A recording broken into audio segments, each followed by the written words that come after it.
예, 오늘 예레미야 41장입니다. 41장과 42장을 볼 텐데요. 우리가 지난 시간에 이제 드디어 예루살렘이 멸망했습니다. 39장에서 멸망을 했고요. 그토록 오랫동안 멸망한다, 회개하라 하는 책망의 메시지가 쭉 들어왔는데 드디어 이제 멸망을 했어요. 이제 39장, 40장에서 이제 한 단락에 끝난 거죠. 41장에서는 이제 이 멸망한 유다의 상태, 40장부터죠. 40장, 41장, 42장은 멸망한 유다의 상태가 얼마나 혼란스러웠는지를 보여주는 장면이에요. 지난 시간 40장에서는 이제 그달랴라는 이 사람을 총독으로 임명해가지고 남은 자들을 이렇게 관리하게 했는데, 그때는 좀 나름대로 평안했어요.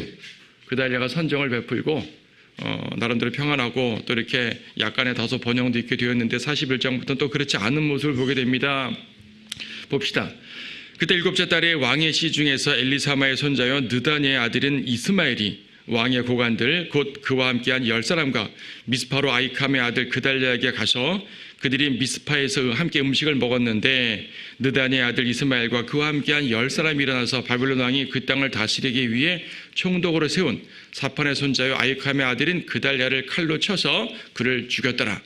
이스마엘이 또 미스파에서 그달랴와 함께한 모든 유대인들과 거기에서 만난 칼데아인들과 전사들을 죽였더라.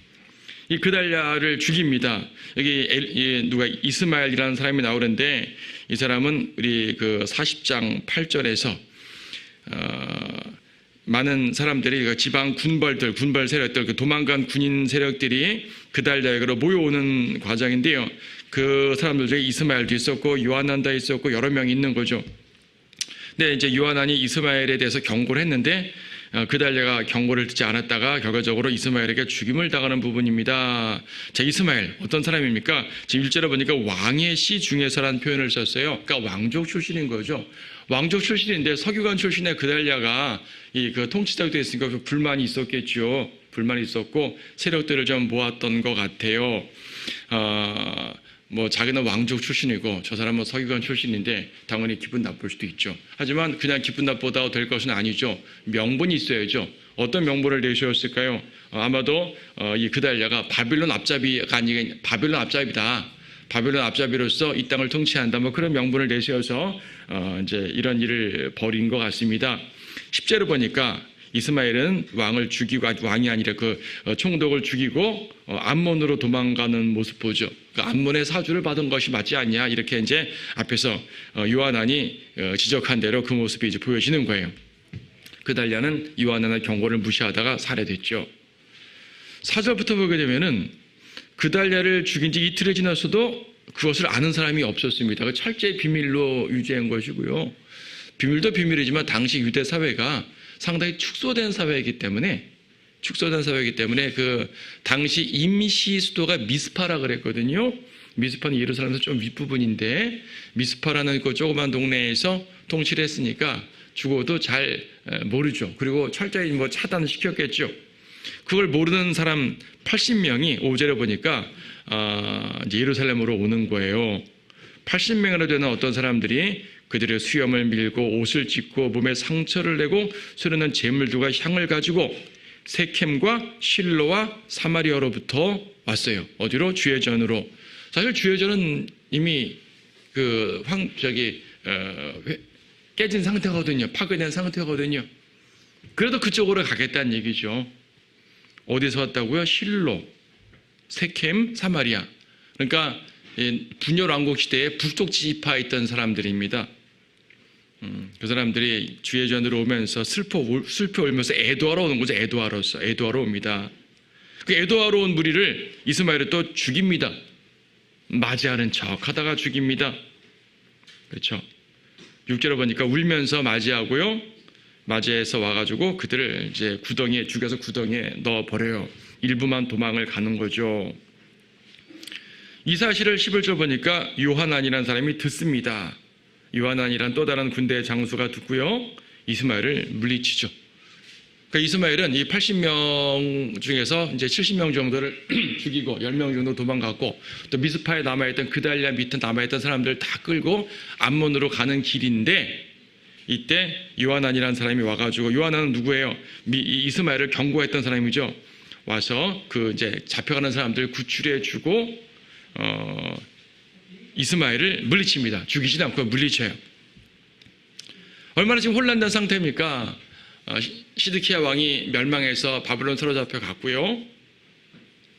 느부갓네살은 그 땅에 있는 백성 중에서 그달랴라는 사람을 총독으로 세웠고요. 그 다음에 약간 안정돼 가는 것 같으니까 이스마엘이라는 사람이 와가지고 총독을 죽이고요. 그리고 요하난이라는 사람이 이스마엘을 물리치고요. 새로운 대장이 되는 거죠. 계속 바뀌는 거예요. 여러분, 전쟁이라는 혼란 속에서는요, 대장이만 바뀔 수밖에 없죠. 그런 혼란된 모습 보여줍니다. 그래도 이렇게 요하난은 앞에서 보니까 그나마 좀 의로웠던 사람 같고 그달랴 편에 서가지고 이 이스마엘을 경고도 하고 좀 좋은 사람 같았어요. 그래서 좀 기대해볼 만한데 뒤에 보니까 또 그렇지를 않네요. 왜냐하면 이제 요하난과 이런 사람들이 이스마엘을 물리쳤으면 다시 어디로 가야 돼요? 미스파로 가야죠. 백성들을 미스파에서 잡아갔으니까 미스파로 가야 됩니다. 근데 생각해 보세요. 지금 반역을 해서 총독을 죽였어요. 그리고 미스파의 이 총독 관저가 공석이 됐습니다. 근데 자기가 요하난이 그 반역을 진압해가지고 다시 미스파로 데리고 가요. 하게 되면은 자기가 총독이 될 수가 있을까요? 지금 바벨론의 지배를 받지 않은 상태라면 까짓거 자기가 왕이 돼버리면 돼요. 근데 그럴 수도 없어요. 바벨론 사람들이 와가지고 요하난이 반역자를 처단했으니까 처단한 그 공을 세워서 칭찬을 할까요? 아니면 총독을 죽였다는 그것 때문에 더 재침입할까요? 이 후자에 대해 걱정을 했던 것 같아요. 요하난은. 그래서 뒤에 보게 되면은 안 되겠다. 우리가 다른 데로 가자. 도망갑니다. 거기 이제 16절 보니까 카레아의 아들 요하난과 그와 함께한 군대의 모든 대장들은 이스마엘이 아히캄의 아들 그달랴를 죽이고 미스파로부터 잡아간 백성의 모든 잔류자들 즉 전사들과 여자들과 아이들과 내시들과 느다냐의 아들 이스마엘로부터 다시 찾아 기브온으로부터 다시 데려왔는데 17절 그들이 출발하여 베들레헴 근처에 있는 킴맘의 처소에 이르러 거하였으니 이집트로 들어가려는 것이더라. 다시 이 미스파로 가가지고 안정시켜야 되는데 그렇지 않고 이집트로 갈 생각으로 베들레헴 내려갔어요. 미스파는 이스라엘 중부 지역이고요. 베들레헴은 남부입니다. 베들레헴 예루살렘부터 좀 상당히 밑에 내려와 있는 곳이거든요. 아주 남부는 아닌데 이집트로 가는 길목이에요. 그러니까 중간쯤에서 이스마엘로부터 백성들을 구하고 미스파로 갈지 이집트로 갈지 고민하다가 이집트로 가는 것 쪽으로 방향을 틀어서 지금 이제 베들레헴 쪽으로 온 거죠. 자, 왜 이집트로 가려고 했을까요? 당시 사람들에게 이집트는 일종의 피난처였어요. 왜 항상 그랬지 않습니까? 바벨론에 침공할 때에도 이집트의 세력을 힘입어서 바벨론을 물리치자 이런 얘기들이 계속 있었었거든요. 이집트가 그들에게 일종의 구원자입니다. 그리고 국제적으로도 바벨론을 대적해서 싸울 만한 세력은 이집트밖에 없었어요. 다른 데 숨어봤자 또 죽어요. 이집트는 안전하다고 생각을 하는 거죠. 근데 하나님께서 원하시지 않아요. 자, 옛날 창세기 12장에 보게 돼도 아브라함이 이집트로 내려갔습니다. 아브라함이 이집트 내려간 이유가 뭐였냐면 그 땅에 기근이 심해서였어요. 내려갈 명분 충분하지 않았을까요? 명분이 충분해요. 당장 먹을 게 없으니까 내려가야죠. 어떻게 하겠어요? 근데 하나님께서 원하지 않으셨죠. 원하지 않으셨어요. 그 땅에 거해야 됐습니다. 이 사람들도 마찬가지예요. 지금 바벨론에 우리를 멸망시켰고 또 총독 살해에 이 명분을 내세워서 또 제 친구가 갈 위험도 있고 도망가자. 이집트는 안전하다. 이런 생각들을 많이 한 것 같습니다. 하지만 하나님께서는 원하지 않으십니다. 자, 보세요. 지금 이 모든 과정에서 하나님의 뜻은 무엇입니까? 하나님은 지금 심판이었어요. 유다를 멸망시켰다고요. 그러면 백성들은 하나님의 심판을 받아들여야 돼요. 심판을 극복해야 돼요.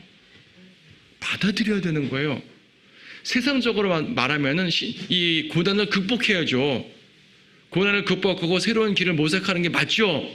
새로운 길을 모색하는 과정에서 그것이 누군가 손을 잡든지 뭐 도움을 청하든지 그건 그럴 수 있어요. 그 자체가 나쁜 건 아니에요. 하지만 하나님의 심판이라고 한다면 받아들여야 돼요. 회개하고 받아들여서 주님께서 주신 그 부분을 내가 잘 받아들이는 가운데 하나님의 회복의 소망을 기다려야 되는 거죠. 보세요. 바빌론은 그 땅의 백성들을 사로잡아 갔어요. 사로잡았고 소수의 백성들을 남겨놨는데 남겨놓은 백성들은 부유하거나 세력 있는 자들이 아니었고 그 땅에 좀 이렇게 평민들 이하 사람들을 남겨뒀거든요. 그 옛날 아시리아 같은 경우는 사마리아를 멸망시켰을 때 이스라엘 백성을 사로잡아가고 이방인들을 그 땅에 심었어요. 혼혈시켰어요. 혼혈시킨 건 안 좋지만 어쨌든 사마리아 자체가 사람이 계속 살게 되었잖아요. 황폐화되지 않은 곳이라고요. 하지만 바빌론은 예루살렘을 사로잡아 가서 새로운 백성을 그 땅에 심지 않습니다. 이 말은 뭐냐면 그 땅을 황폐화시키겠다는 얘기예요. 멋진 도시가 시골 촌락으로 변하게 되는 거죠. 그러면 황폐화되게 되면 그 땅에 누가 들어오겠어요? 자, 70년 동안 황폐화되어 있어야 됩니다. 이 땅이 지금. 그럼 70년간에 50년에서 70년간에 어떤 일이 벌어지겠습니까? 그 주변 이방인들이 몰려들겠죠. 몰려들면 어떻게 돼요? 나중에 회복되어 오더라도 다른 사람들이 이미 살고 있으니까 쫓아내기 쉬워요, 안 쉬워요? 지금 이스라엘이 그런 거예요. 이스라엘이 2000년 동안 나라였고 방황했는데 물론 그들은 자의적으로 간 게 아니라 쫓겨나서 어쩔 수 없었지만 그들이 없는 사이에 2000년 동안 다른 사람들이 그 땅을 차지해 살고 있다고요. 이 경우 여기 원래 우리 땅이야 나가 한다고 나가냐고요. 지금 안 나가니까 이러고 있는 거지 않습니까? 전쟁 나지 않습니까? 팔레스타인 사람들 자기들 보았다는 얼마나 억울하겠어요. 우리가 여기서 대대로 살았는데 뭐 갑자기 2000년 전에 쫓겨난 걸 명분 내세워서 나가라고 말이 됩니까? 안 되잖아요. 그런 겁니다. 그러니까 하나님께서 어떠냐면은 그 땅에 소수의 잔류자들을 남겨놓은 것은 일종의 그 땅을 지키라는 거예요. 직접 지키라라는 직접적 명령은 없었지만 그 땅을 그나마 보존시키겠다는 겁니다. 그런데 바벨론에 무섭다고 다 도망가 버려 어떻게 되겠어요? 이방인들이 더 많이 유입될 거 아니겠어요? 그 모습이 바로 우리는 에스라 느헤미야서에서 보는 거예요. 에스라서에 보게 되면 회복된 유대인들이 성전을 지켰다 그러니까 그 땅에 모여 살던 이방인들이 왜 우리가 살고 있는 곳에 너희들이 와가지고 성전 지냐라고 방해했잖아요. 느헤미야가 성벽 건축해가지고 다시 유대인 공동체를 만들려고 하니까 그 땅을 살고 있던 이방인 사람들이 왜 들어와서 우리 잘 살고 있는 우리를 괴롭히고 또 침공하냐, 침공이라는 표현 안 썼지만 그런 개념으로 방해했단 말입니다. 그런 거예요.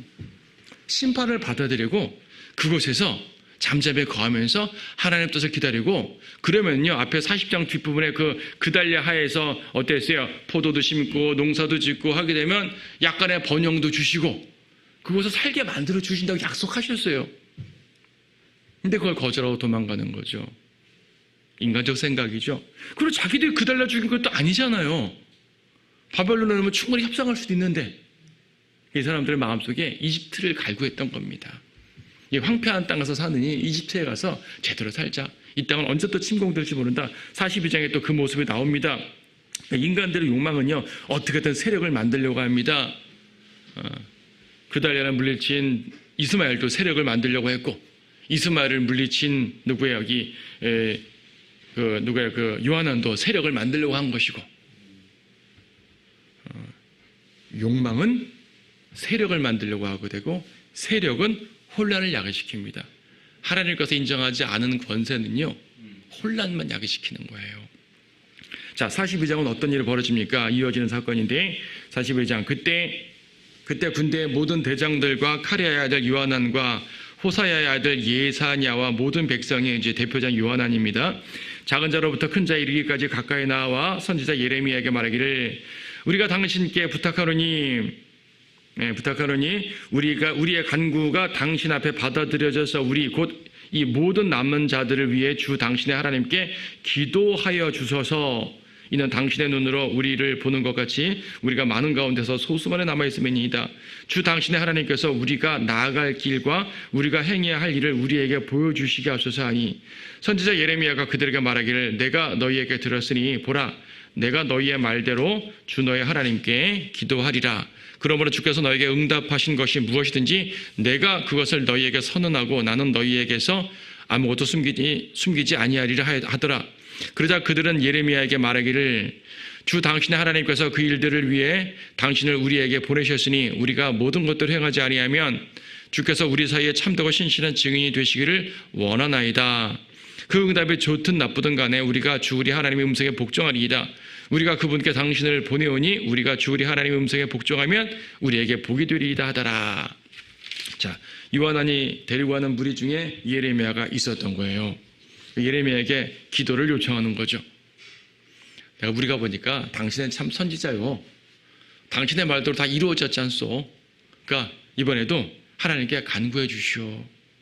그 옛날 시드키야도 멸망 직전에 예레미야에게 간구해 달라고 요청했죠. 요청하면 뭐예요? 예레미야의 응답을 선포했는데 그 응답대로 명령대로 행하지 않지 않습니까? 요한안의 무리도 마찬가지예요. 예레미야에게 이제 선지자로 인정을 하고 기도를 요청하고 합니다. 그러니까 남은 자들도 예레미야를 의존하게 되는 거죠. 자기들의 행보에 대해서 하나님께 뜻을 묻습니다. 3절에서 주 당신의 하나님께서 우리가 나아갈 길과 우리가 행해야 할 일을 우리에게 보여주시게 하소서. 하나님께서 보여주시는 대로 우리가 행하겠네다. 한마디로 말하면 우리가 이투로 내려갈지 말지를 묻는 거예요. 이집트로 가야 됩니까? 이 땅에 있어야 됩니까? 이걸 묻는 거죠.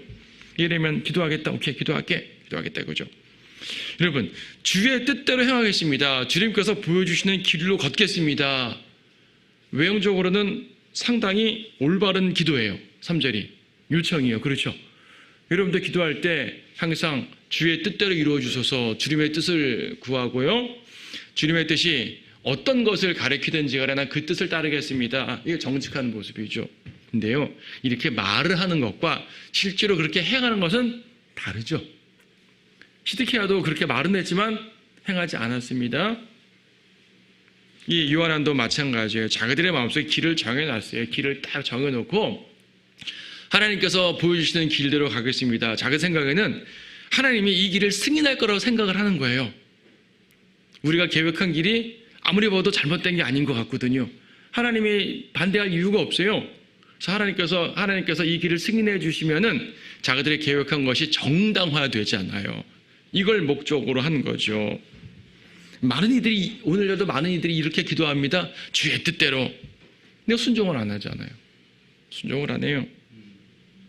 4절에서 예레미야는 오케이, 여러분들이 요청했으니 나는 기도하겠습니다. 그리고 주님께서 응답하시면 그 응답이 어떤 응답이든지 내가 숨기지 않고 다 말하겠습니다. 이것도 올바른 선지자의 자세죠. 선지자는요, 하나님께서 주신 걸 다 말해야 돼요. 일부를 숨기고 일부만 말하면 안 됩니다. 일부를 숨기고 일부만 말해가지고 사람들한테 헛된 기대감을 줘도 안 되는 것이고, 그렇죠. 그래서 우리가 복음을 전할 때도요, 심판과 복음을 둘 다 선포하는 거잖아요. 당신 안 믿으면 지옥 갑니다. 그렇죠. 믿으면 구원받습니다. 하나님의 사랑과 공의와 사랑, 심판과 구원을 다 선포하는 거예요. 둘 중에 하나라도 감추게 되면 반쪽 복음밖에 되지 않고요, 온전하게 되지를 못하는 거죠. 그래서 예레미야는 참 선지자의 모습 보였어요. 아닌 게 아니라 10절, 11절, 12절은 하나님께서 주시는 자비, 너희가 순종하면 복 받습니다. 13절 이하는 하지만 순종하지 않으면 벌 받습니다. 이 두 가지 메시지를 다 전했어요. 복과 재앙을 모두 전했죠. 선지자의 가장 기본적인 자세, 복음 전파자의 가장 기본적인 자세입니다. 6절에서도 역시 그들이 말하죠. 그 응답이 좋든 나쁘든 간에 우리가 복종하겠습니다. 얼마나 좋은 자세예요. 전하는 선지자나 받는 백성이나 이 말대로만 했다면 정말 좋은 자세고, 비록 멸망 가운데에도 하나님께서 다시금 그들을 일어날 수 있도록 해줄 거예요. 포로 회복 자체는 70년이라는 기한을 정하셨기 때문에 그걸 바꾸진 못해요. 그건 바꾸지 않아요. 그들은 이 이방 민족 가운데 압제를 당하는 것은 변함없어요. 하지만 압제를 심하지 않게 만들어줄 수는 있잖아요. 그렇죠? 항상 가난하게만 살지 않고 나름대로 먹고 살 수 있고 번영하고 행복하게 살 수 있게 만들어줄 수 있잖아요. 나라만 이뤘을 뿐이지. 하나님이 해줄 수 있다고요. 약속하셨다고요. 근데 그렇게 하지 않습니다. 그래서 안 해요. 그들은 복종하면 복을 받는다는 사실도 알고 있고요. 하나님의 신실한 증인이라는 것도 다 알고 있어요. 지식으로는 알아요. 하지만 아는 것과 복종하는 건 다릅니다. 왜냐하면 복종은 마음의 문제이기 때문입니다. 마음의 문제. 그래서 이제 7절을 보니까 열흘 후에 주의 말씀이 임하셨습니다. 그래서 기도응답 하나님께서 이제 응답만 해주실 뿐 아니라 예레미야에게 알려준 거예요. 그들의 의도를 모두 알게 된 거죠. 저 사람들은 저렇게 말하지만 사실은 의도는 이집트로 가려고 마음을 정해져 있다. 그래서 뒤에 쭉 내용 보게 되면 너희가 순종하면 복을 받겠지만 너희들이 완강히 뜻을 정해서 이집트로 내려가겠다 하게 되면 벌 받을 거다. 절대 그러지 마시라고 계속 역설해 주고 있는 겁니다. 그들의 의도를 다 알게 되었어요. 그래서 10절을 보니까 만일 너희가 아직 이 땅에 거하면 내가 너희를 세우고 헐지 아니하겠고 내가 너희를 심고 뽑지 아니하리니 이는 내가 너희에게 행한 재앙에서 스스로 돌이킴이라. 이미 심판은 내려졌잖아요. 심판은 내려졌기 때문에 겸손히 거함은 주님께서 돌이켜주신다. 11절에 너희가 두려워하는 바빌론 왕을 두려워하지 말라. 지금 요한은 표면적으로 바빌론이 재침공할까 봐 두려워한 겁니다. 총독 살해 이후로 자기들이 죽이지도 않았으면서 총독 살해 이후로 재침공할 것. 그러니까 이거죠. 자기들이 죽인 건 아니니까 바빌론 왕이 왔을 때 자기들은 죽지 않을 수도 있어요. 하지만 어쨌든 총독 살해 이후로 더 큰 재침공을 할 수 있는 거잖아요. 전쟁이 또 휘말리게 되는 거죠. 이 땅이 또다시 전쟁에 휘말리게 되겠구나. 이게 싫었던 겁니다. 근데 하나님께서 뭐라 말씀하십니까? 바벨론 왕 두려워하지 말라. 너희 안전할 거야. 라고 말씀하셔요. 자, 생각해보세요. 바빌론은요, 심판의 도구였어요. 학살의 도구가 아닙니다. 바빌론이 침공해 와가지고 하나님의 뜻을 무시하고 자기들이 더욱더 이스라엘을 괴롭힌 건 물론 있어요. 하나님께서는 바빌론에게 자, 바빌론아, 너 유다 멸망시켜. 이게 하나님의 지시였을 뿐이에요. 그럼 바빌론은 유다를 멸망시키면 돼요. 근데 그들은 교만해가지고 하나님의 뜻에 따른 멸망으로 끝나지 않고 더 가혹하게 괴롭히는 거죠. 여기서부터는 하나님의 뜻이 아닌 거죠. 사탄적인 모습 드러나는 거죠. 근데 하나님의 원래 목적이 뭐라고요? 심판, 멸망까지만 하나님의 목표였다고요. 그러면 그 다음부터는 하나님이 보호해 줄 수 있는 겁니다. 바빌론은 심판의 도구지 학살의 도구가 아니에요. 그들이 하나님의 뜻을 계속 어기게 되면 바빌론은 이들을 학살하고 더 악하게 학대할 수가 있죠. 하지만 그들이 하나님 뜻 순종하면 멸망은 됐지만 더 이상 괴롭힘 당하지 아니하고 보호를 받을 수가 있는 것입니다. 하나님은 심판 중에도 구원을 주시는 분입니다. 그래서요, 이미 심판과 징계가 임했으니까 이제는 구원받을 것만 남았는데 왜 또 심판과 그를 고민하는 얘기죠. 그리고 현실적으로 국제적으로 국제 정세로 보더라도요, 바빌론은 유다 정복이 목표가 아닙니다. 유다는 바빌론의 궁극적 정복의 길이 이집트거든요. 이집트로 가는 길에 유다를 친 거예요. 그러니까 유다 하나님의 심판의 개념을 알아보는 유다 멸망이 가장 크지만 바벨론의 입장에서는 유다는 크게 중요한 게 아니에요. 이집트로 가는 길목에 시돈도 멸망시켜, 투로도 멸망시켜, 암몬도 멸망시켜, 필리스타도 멸망시켜요, 유다도 멸망시켜. 그런 과정이거든요. 그럼 뭡니까? 유다가 내 땅 됐어요. 지금 내 땅 됐으면 안정되게 통치를 하면 됩니다. 싸울 대상은 이집트예요. 자, 여러분이 정복자라고 칩시다. 여러분이 땅을 계속 차지해 나갔어요. 정복해 나갔어요. 그러면 내 땅으로 정복한 땅을 왜 학대하겠어요? 내 땅 됐는데 평화롭게 다스려야죠. 번성시켜야죠. 그렇지 않아요? 그게 정상적 왕 아닐까요? 유다는 바빌론 땅이 됐단 말이에요. 바빌론 왕의 입장으로서 유다를 학대할 이유가 없어요. 자기 땅 됐으니까. 그리고 이집트를 침공하는 게 목적이란 말이에요. 다시 말해, 이 사람들은요, 다시 유다로 와서 재침공하고 전쟁할 이유가 없는 상황입니다. 그러니까 이 요하나는요, 영적으로 봐도 실패했고 국제적으로 봐도 판단을 착오한 것이고 하나님의 뜻을 어긴 겁니다. 어리석게 행한 거죠. 어리석게 행했습니다.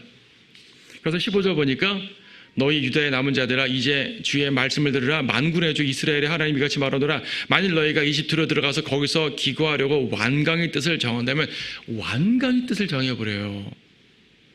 이집트로 들어갈 생각을 한다면 정도가 아니고요, 완강의 뜻을 정해버린다면이에요. 17절도 그러므로 이집트로 가서 거기서 기거하려고 자기 뜻을 정한 모든 사람들이 그렇게 되리니라고 말합니다.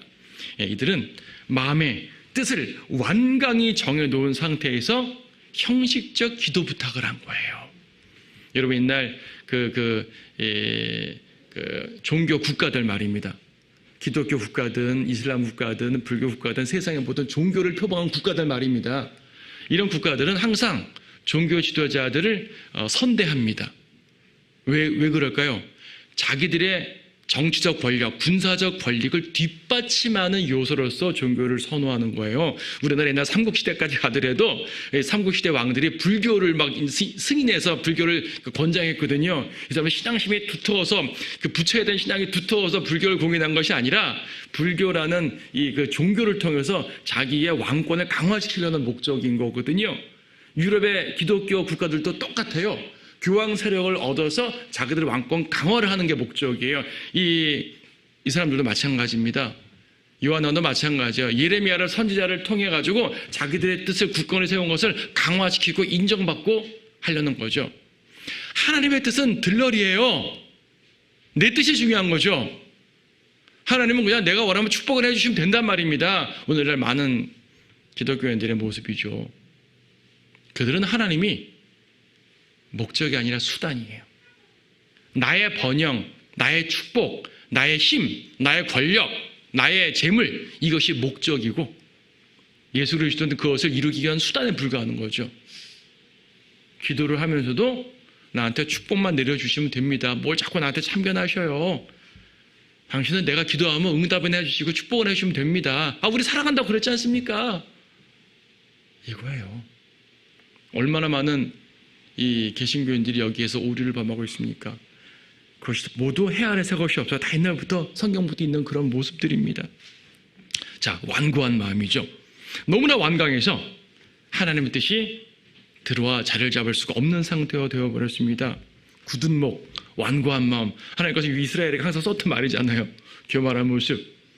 이런 자들이 하나님을 섬기는 이유가 뭐라고요? 자기들의 뜻 가운데 그것도 하나님이 조금 있기 때문이에요. 그래서 자기들의 마음속에 하나님이 전혀 없으면은 하나님께 구하지 않겠죠. 그냥 세상 사람이 되겠죠. 자기들의 마음속에 하나님이 조금은 있어요. 그래도 조금은 있어요. 그 조금 있는 하나님은 활용하려고 하는 거죠. 외형적인 경건의 모습을 보입니다. 그래서요, 겉으로는 하나님을 꽤 잘 따르는 신실하고 경건한 사람 같이 보이지만 하나님이 자기들의 뜻을 방해하면 언제든지 버릴 수 있는 상태. 이것이 바로 종교인들의 모습입니다. 오늘 많은 기독교인들의 모습이죠. 자, 이집트로 가려는 이유는 분명해요. 아까도 말씀드렸지만 말하기를 아니하리라. 우리는 이집트 땅으로 가서 전쟁도 보지 아니하고 나팔소리도 듣지 아니하며 음식으로 줄이지도 아니하는 그곳으로 거하리라 한다면 그랬죠. 자, 그들이 뭐라고요? 전쟁도 보지 않고 나팔소리도 듣지 않고 음식으로 줄이지도 않은 곳으로 가겠다. 거의 파라다이스 아니에요? 전쟁도 없고 기근도 없고 위험도 없는 곳. 그곳이 이집트래요, 여러분. 정말 그래요? 이집트는 항상 세상을 상징했어요. 세상이 전쟁도 없고 기근도 없고 행복만 있는 곳입니까? 사탄은 그렇게 신기루를 보이면서 사람들을 유혹하죠. 하지만 하나님께서 그 실체를 보여주시면 오히려 더 큰 고난과 하여튼 혼란이 있는 곳이 바로 세상입니다. 이집트입니다. 이 사람들은 전쟁이 더 이상 전쟁 없는 그곳을 가기 위해서 했지만 전쟁 없는 안전한 곳이라고 생각하고 이집트로 가려고 했지만 여러분, 하나님 없는 곳에 안전한 곳은 없습니다. 여러분들이 하나님을 신뢰하고 의지하며 산다면요, 여러분이 어디를 가든 안전하지만 여러분이 하나님을 신뢰하지 않고 의지하지 않고 살게 되면 여러분이 어디를 가든 안전하지 않아요. 하나님의 계신과 함께하는 것이 안전한 것이고요, 하나님과 함께하지 않으시는 것이 불안한 것입니다. 그렇죠. 예. 그래서요, 이제 아까 말한 것처럼 이들은 총독 사례로 바벨론의 재차 침공할 것을 염려했지만 이들은 침공만 두려워했지 하나님의 심판인 걸 깨닫지 못했습니다. 심판인 걸 알았다면 순종을 했어야 됩니다. 우리도 역시 외적 상황에 집착하지 말고 하나님의 뜻을 깨달을 생각을 해야 됩니다. 공교롭게 오늘 11시 예배도 비슷한 주제로 다루겠지만요. 징계를 극복하기 전에 돌이킴과 복종이 있어야 돼요. 징계도 고난이니까 극복하려고 노력하겠죠, 아무래도. 근데 극복하려는 노력보다 먼저 해야 될 게 돌이킴과 복종, 순종의 마음이라는 사실을 깨달아야 됩니다. 그래서 18절에 보게 되면 만군의 주 이스라엘의 하나님이 같이 말하노라. 나의 분노와 진노를 예루살렘의 거민들 위에 부었던 것 같이 너희가 이집트에 들어가면 나의 진노를 너희 위에 부으리니 그리하면 너희가 혐오와 놀람과 저주와 질책거리가 될 것이며 너희가 다시는 이곳을 보지 못하리라 라고 말합니다. 이집트로 들어가면 나의 진노를 너희 위에 내리겠다. 양자택일의 명령이죠. 이 땅에 남아서 순종할래? 이집트로 들어가서 고난받을래? 그렇죠. 신명에서부터 양자택일의 명령을 주린 것은 여러 번 하셨어요. 하나님이냐 세상이냐 선택하라. 하나님의 뜻이냐 나의 뜻이냐 선택하라 이거죠. 성령이냐 육신이냐 선택하라 이겁니다. 자, 25절에서 칼과 기근과 전염병. 이거는 바빌론 침공 전부터 경고하셨던 거 아니에요, 그렇죠? 그래서 이 칼과 기근과 전염병이 이미 예루살렘엔 내렸었단 말이에요. 이집트는 그런 것이 없겠지. 이집트에도 내리겠다란 말입니다. 그래서 이 예레미야 이후 상황에 보게 되면 정말로 바빌론이 이집트를 쳐서 그렇게 만들어요. 안 됩니다. 바빌론이 승리하거든요. 18절에 예루살렘에 부었던 것 같이 한다고 말해요. 예루살렘에 부었던 것 같이 그들에게 또 내리겠다는 말씀합니다. 그래서 이집트로 가지 말라 19절에 재차 말씀하시는 거죠. 너 유다의 남은 자들아 주께서 너희에 관하여 말씀하시느니라. 너희는 이집트 땅으로 가지 말라. 내가 오늘 너에게 경고한 것을 분명히 알라. 절대 가지 말라. 여러분 창세기에서부터요. 이집트는 하나님께서 성별을 시키기로 그러니까 이집트로 벗어나기로 딱 정해놓은 것이에요. 이집트는 들어가지 말라 그랬어요. 신명기 17장에도 보더라도 신명기가 뭡니까? 탈출하고 가나안 땅 들어가기 직전 모습 아니겠어요? 출애굽한 다음에 너희가 이집트에서 나왔는데 다시 이집트로 가려고 생각도 하지 마. 심지어 말을 구하기 위해 가지도 말라라고까지 말합니다. 가면 안 됩니다. 근데 구약에 보게 되면 이집트로 보내신 특별한 예외는 있었어요. 창세기 46장에 보게 되면 야곱에게는 이집트로 가라고 허락하셨어요. 요셉을 미리 보내놓고 그 땅에 기근이 있으니까 요셉을 미리 보내놓고 이제 야곱을 70명이나 되는 가족을 데려가라. 걱정 마. 전에는 나 이집트 가지 말라 했지만 오늘은 가도 돼. 이번엔 가도 돼. 이유가 있어 라는 거죠. 하나님께서 이집트로 가라고 허락할 때는 특별한 이유가 있습니다. 그 이유는 무엇이냐면 이집트에서 그들을 끌어내기 위한 목적이에요. 출애굽시키기 위한 목적이에요. 이방을 깨고 이방을 승리하고 하나님의 백성을 탈출시키기 위한 목적이에요. 세상에서 성별시키는 목적이죠. 하나님께서 여러분들을 이런저런 이유로 세상으로 들어가도록 허락하실 수가 있어요. 이거는 궁극적으로 세상을 이기기 위해서 보내시는 겁니다. 세상에서 성별시키기 위해서 보내시는 겁니다. 세상에 동화되어서 세상과 함께 즐기려고 보내시는 것이 아니에요. 사람들은 그걸 착각하는 거죠. 마태복음 어디에요? 2장 15절 보게 되면 예수님께서 아기 때 말입니다. 태어나시고 얼마 안 돼서 이제 헤롯이 베들레헴의 아기들을 다 죽이려고 하니까 예수님이 어디로 피난하셨어요? 이집트로 피난하셨죠. 마태복음 1장 몇 절이에요? 여기 2장 15절 말씀 보시게 되면 헤롯이 죽을 때까지 14절 그가 일어나 밤에 어린아이와 그의 모친을 데리고 이집트로 떠나가서 헤롯이 죽을 때까지 그곳에 있었으니 이는 선지자를 통하여 주에 관하여 말씀하신 바 내가 이집트에서 내 아들을 불러노라 하신 그 말씀이 이루어지게 하심이라. 예수님을 이집트로 피난시키셨습니다. 피난시킨 이유가 뭐라고요? 내가 이집트에서 내 아들을 불러노라. 거기서 불러내기 위한 요 모델을 보여주시기 위한 거예요. 교회를 에클레시아라고 그러죠. 교회를 에클레시아가 뭐냐면 불러냄을 받은 무리라는 헬라어 뜻이에요. 세상에 있는 성도들을, 세상에 있는 그 사람들을 불러내서 그 분의 성도를 만드는 거란 말입니다. 성도를 세상에서 구출하는 겁니다. 요 모델을 보이기 위해서 예외적으로 이집트로 보내는 상황이 있었죠. 근데 지금 이 요한한 세력들은 이집트로 가면 안 돼요. 왜냐하면 이 경우는 하나님이 바빌론에서 구출하는 모델을 이미 세워놓으셨기 때문이에요.